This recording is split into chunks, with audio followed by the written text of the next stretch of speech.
नमस्कार, आप देख रहे हैं एमएनए इलेक्शन एक्सप्रेस का एमएनए मेन न्यूज एनालिसिस में आपका होस्ट उत्कर्ष कुमार। एक दरख्वास्त है कि हमारे चैनल को तुरंत सब्सक्राइब करें, लाइक शेयर और कमेंट करना ना भूलें। बढ़ते हैं हमारी अगली अहम खबर, पहली अहम खबर की ओर जिसका हम एनालिसिस करेंगे। वो खबर आ रही है दिल्ली से। आखिरकार इंडिया ब्लॉक ने, इंडिया गठबंधन ने जो है अपनी तरफ से उपराष्ट्रपति पद के उम्मीदवार की घोषणा कर दी है।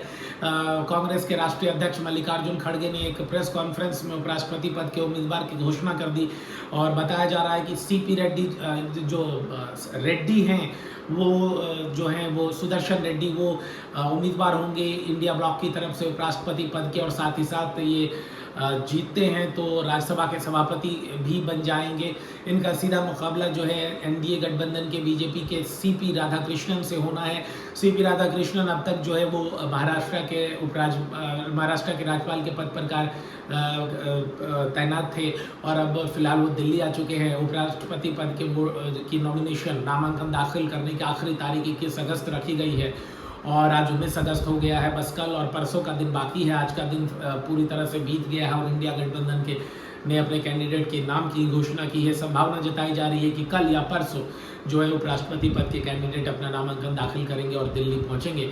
इस बीच बता दें कि सुदर्शन रेड्डी जो हैं उन्होंने चीफ जस्टिस और जस्टिस के तौर पर अपनी सेवाएं दी हैं। वो काफ़ी एमिनेंट जूरिस्ट बताए गए हैं।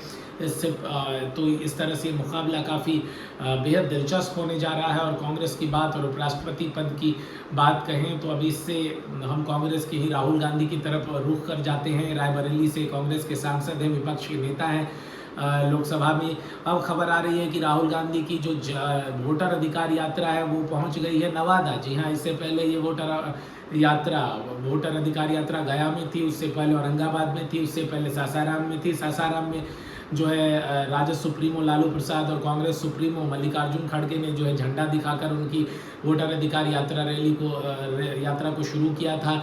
इस यात्रा के दौरान अगले 15 दिनों में 20 से 25 जिलों का दौरा करेंगे कांग्रेस के नेता राहुल गांधी। और इस दौरान देखा जा रहा है कि नवादा में और औरंगाबाद में भारी तादाद में भीड़ देखने को मिली है और गया में भी भीड़ दिखी है। सासाराम में तो कई सारे अहम नेता थे और उस दिन शुरुआत हुई थी, उस दिन भी अच्छी खासी भीड़ देखने को मिली है। तो अब तक जो है राहुल गांधी की जो ये यात्रा है, वोटर अधिकार यात्रा, सफल मानी जा सकती है और जा भी रही है। देखना दिलचस्प होगा कि आने वाले दिनों में ये अधिकार यात्रा जो है वो कितना फ़ायदा बिहार विधानसभा चुनाव के मद्देनज़र कांग्रेस और राजद को दिला पाता है, साथ ही साथ लेफ्ट पार्टीज और वीआईपी को।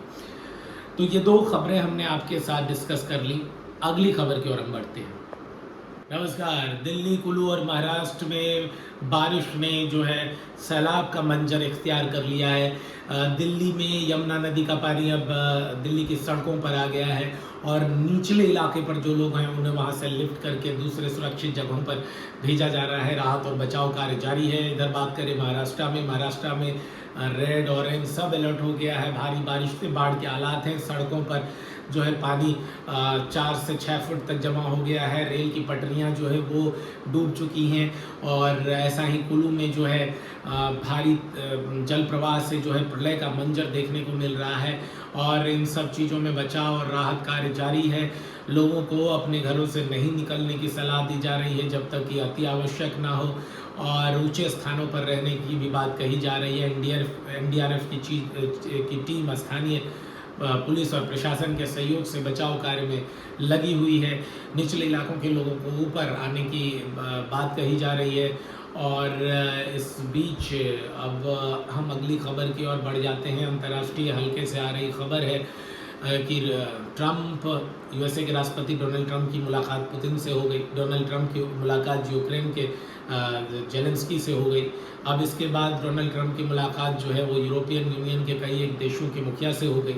अब अगली मुलाकात जो है वो होने वाली है जिसमें 3 प्रमुख नेता, तीनों देश के मुखिया जो है वो बैठेंगे, जिसमें यूनाइटेड स्टेट्स ऑफ अमेरिका के डोनाल्ड ट्रंप होंगे, रूस के जो कि राष्ट्रपति हैं, रूस के राष्ट्रपति व्लादिमीर पुतिन होंगे और जेलेंस्की जो यूक्रेन से आते हैं वो भी मौजूद रहेंगे। और ये तीनों बैठकर जो है एक मीटिंग में हिस्सा लेंगे, शिरकत करेंगे और ये काफ़ी महत्वपूर्ण मीटिंग होगी।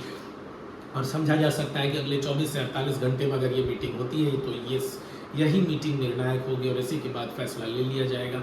और आखिरकार रूस यूक्रेन युद्ध रुकेगा, कब तक रुकेगा, कैसे रुकेगा, ये भी स्पष्ट हो जाएगा। इस बीच यूक्रेन की मांग है कि उसे नाटो सदस्य देशों में शामिल कर लिया जाए। वो सुरक्षा की भी गारंटी की मांग कर